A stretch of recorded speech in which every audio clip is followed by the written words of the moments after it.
Hi everyone, myself Rohit Gupta, and my topic is for today presentation is measure of dispersion, mean and standard deviation in physiotherapy under the subject research statistics and methodology. Statistics plays a major role in evidence-based physiotherapy, and today I will explain how dispersion help us understand patient variability, treatment outcomes, and reliability of research data.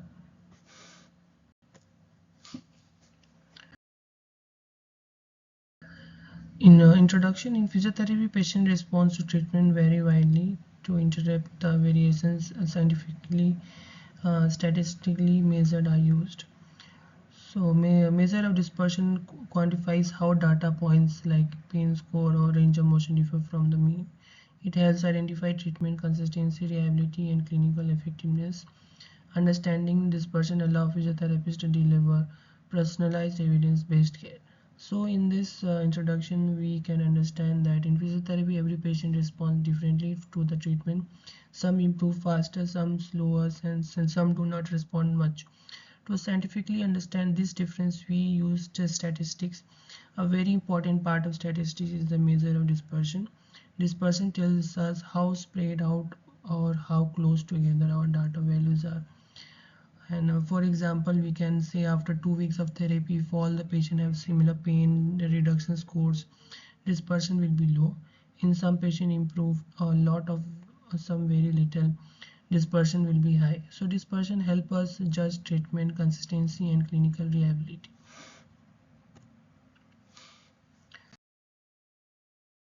So what's the role of statistics in physiotherapy?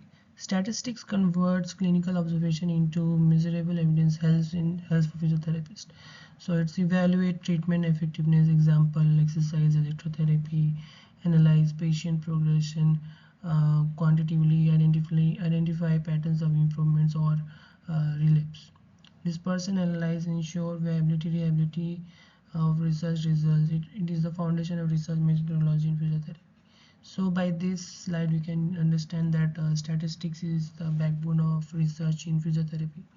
It helps us convert clinically observation into measurable comparable data.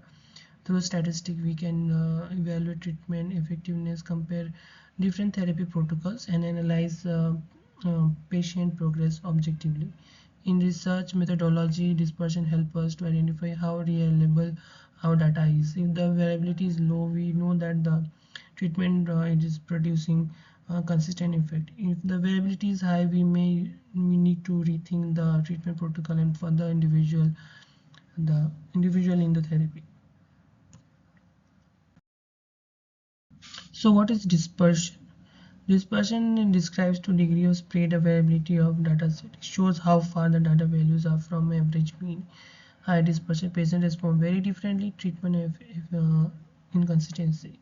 So dispersion simply means that the extent to which value is data say differ from the mean. It reflects the spread of data. If the data points are close to the mean, dispersion is low. If data points are far from the mean, dispersion is high. So we can say that in physiotherapy research, dispersion help us to answer questions like, are the patient improving quickly, is the treatment giving consistent outcomes, are the major difference in response due to severity, age, and other factors also differs. So dispersion gives a clear picture of overall treatment performance.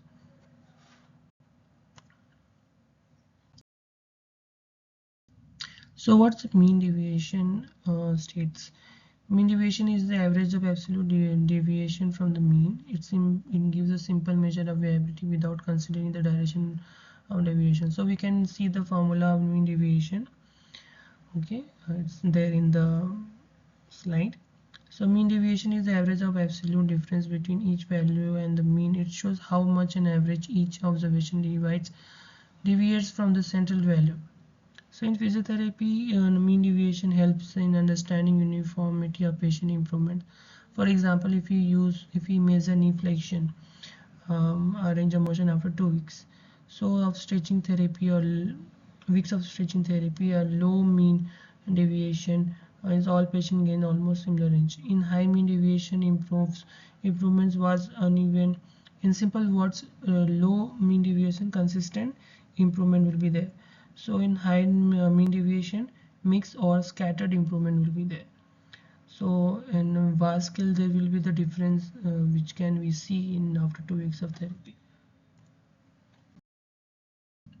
So what standard deviation understands states actually.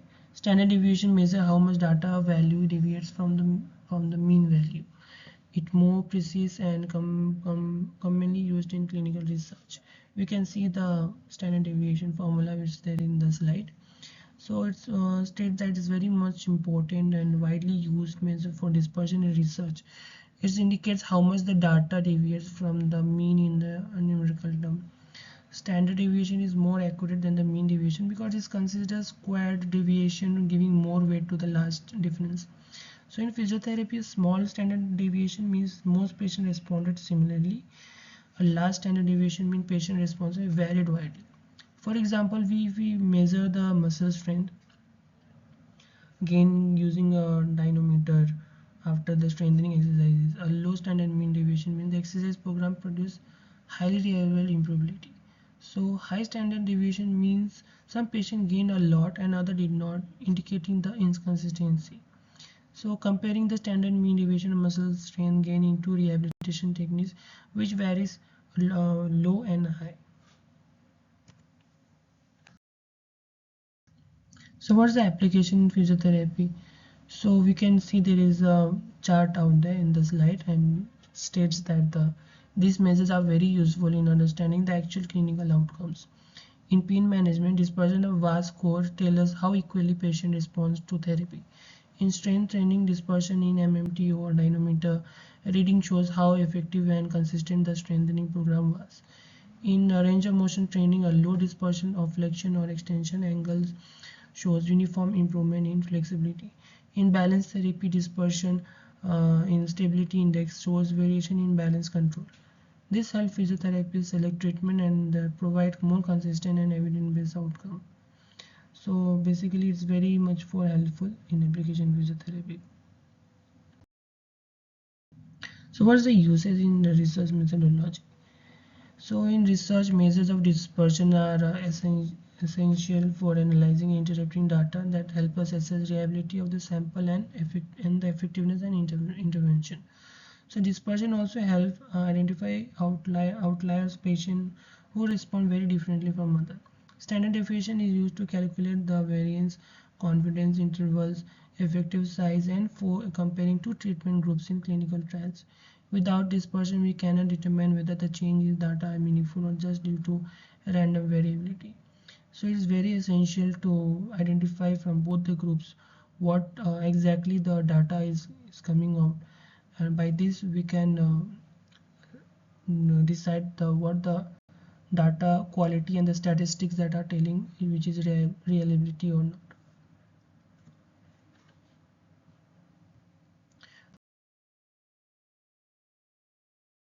What does the clinical research and significance states? Dispersion plays a major role in both clinical decision and research outcome. Clinically, it helps to identify whether the treatment protocol is effective for most patients or only the few. In guided physiotherapists to make adjustment in treatment plan based on variability.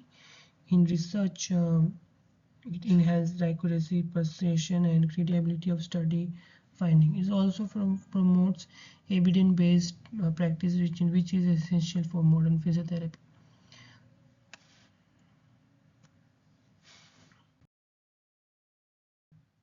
So, in conclusion, I would like to add that mean deviation and the standard deviation are powerful tool in research statistics and methodology. They provide a clear understanding of treatment, variability in patient response, and reliability of physiotherapy outcome.